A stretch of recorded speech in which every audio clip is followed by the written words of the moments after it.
All right, LeBron James believes the Pistons pulled off a rare move at the trade deadline. So let's see what LeBron had to say. The Jaden Ivey trade wasn't only about the present, and it seemed like he got a good understanding of the league. Him and his boys run the league like Michael did. But Detroit Pistons, shout out to Piston Power, who wrote it. Pretty sure I know who wrote it. Ellen Kellistris. I like his articles. Detroit Pistons didn't have the splashy trade at the splashy trade deadline some fans were hoping for, which they always hope it never happens outside of Rasheed Wallace and my E40 West. If you know, you know. But they did trade Jaden Ivey to Chicago Bulls for Kevin Huerter in what could be a rare win-win trade, at least according to LeBron James.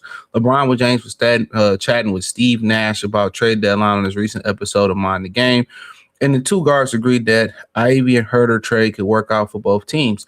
Let's be honest, most fans were hoping for a bigger return from Jaden Ivey. I don't think they were expecting a bigger return, but the expiring contract made it seem like it could have been a bigger return than Kevin Huerter, but that wasn't going to happen as Ivey hadn't gotten back to form and will be a restricted free agent. The Bulls were in position to take such a player, and he'll get a better chance to thrive in the windy city he would have in Detroit. He said Huerter is more, okay, I don't really care about that. So trying to see what LeBron and them said. So I don't know what LeBron said because he didn't say. But hold on, maybe if we keep reading. Huerter is more accomplished scorer, moves. You could argue the Pistons didn't want the cap hold headache and landed a better pick. He said Jaden Ivey would have had a $30 million cap hold this summer, which is a headache the Pistons didn't want to deal with, as they already have to give a raise to Jalen Durham, and it will be a hefty one after he made the All-Star team. Ivey demands will likely be less after the lackluster season, but has had so far, but he's still looking for a big raise and befitting his potential as a top 5 pick. Considering the Pistons are getting more production from Dennis Jenkins, it would be easy choice to walk away from financial burden Ivey presents. And as I mentioned before, the Pistons were able to land a pick swap with Minnesota that will currently move from the 30th to the 21st pick, which is a nice leap in the draft. The Pistons may be able to find a player in that range, perhaps even one who will ultimately better or at least better fit with what they have in the building, and they possibly can move up. But I do agree, LeBron here, as Ivey was a risk worth taking for the Bulls as long as they don't botch it too badly this offseason by overpaying him, something they've been prone to do in recent years, like with Patrick Williams. It was a rare type of trade as it can help both teams. So honestly, I guess he's pretty much alluding. They're basically alluding to, getting the pick and not having the $30 million cap hold. I guess that's what they're getting at. So if you don't have to worry about that pick or worry about that large cap hit, absolutely. And I think Huerter's on the expiring contract too, so you get that cap relief. There's some rumors that the Lakers are interested in Tobias Harris. I just hear online. Obviously you got to pay Durham, but you still got a lot of cap flexibility there. And it's going to be interesting. They ain't in a rush. But then again, Trajan Langdon kind of made some statements that was kind of hypocritical to those statements, saying that they didn't have time to wait on Jaden Ivey. But in his defense, not having time to wait on Jaden Ivey, what that pretty much meant is that his contract expiring. So we know the decision that it's going to be. We can't afford him.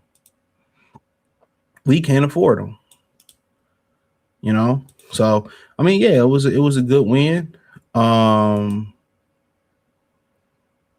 for both teams for right now, and for the most part, if Kevin Huerter, even if he don't do nothing and he's trash because his jump shot is 2 packs of Cherokee the ass cheeks right now, I think his contract is expiring, so you can literally walk away and have that cap relief. So honestly,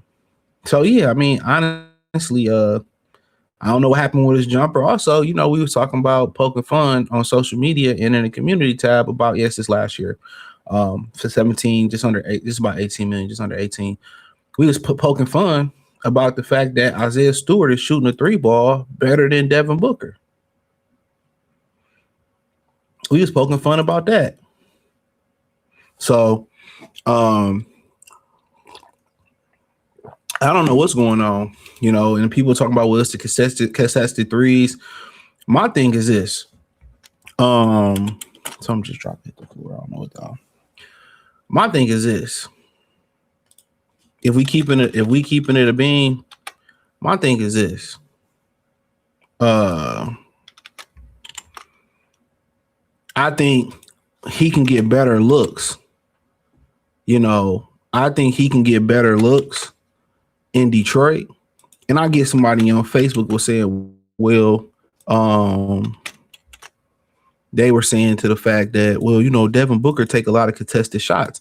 What's the problem with that? A lot of these players can't play off the ball. When you play off the ball and you move without the ball and you be able to create space, and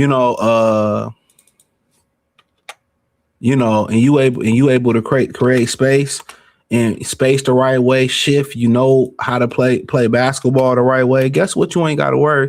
You don't have to take as many contested shots, but if the ball is consistently in your hands and you going 1-on-5, of course you're gonna take contested jumpers.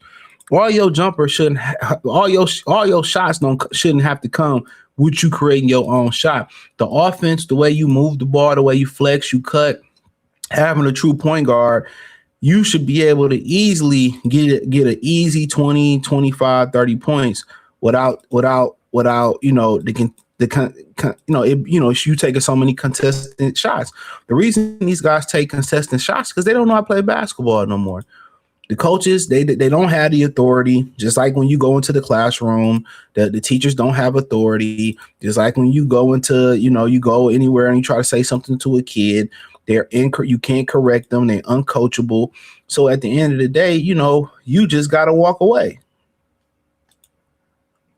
So the coaches is just conforming, can't make the players practice. They too tired to practice. They too injured to practice. You can't teach them. You can't show them how to play basketball. You can't show them. Hey, you just basically a glorified pickup game. That's all it is. These guys, they making the game harder on them by being so ball dominant. Learn to play without the ball. That 20-30 that you're trying to get is going to be an easy 20-30. But we just lack the fundamentals to play basketball. But hey, check out the Detroit Pistons Talk playlist. Thumbs up the video, share the video, subscribe to the channel. The subscribe button is the bell icon button. Hit the link in the description. Say find me everywhere. It's the link tree. You can find me X, Instagram, Facebook, Cash App, Venmo. Peace.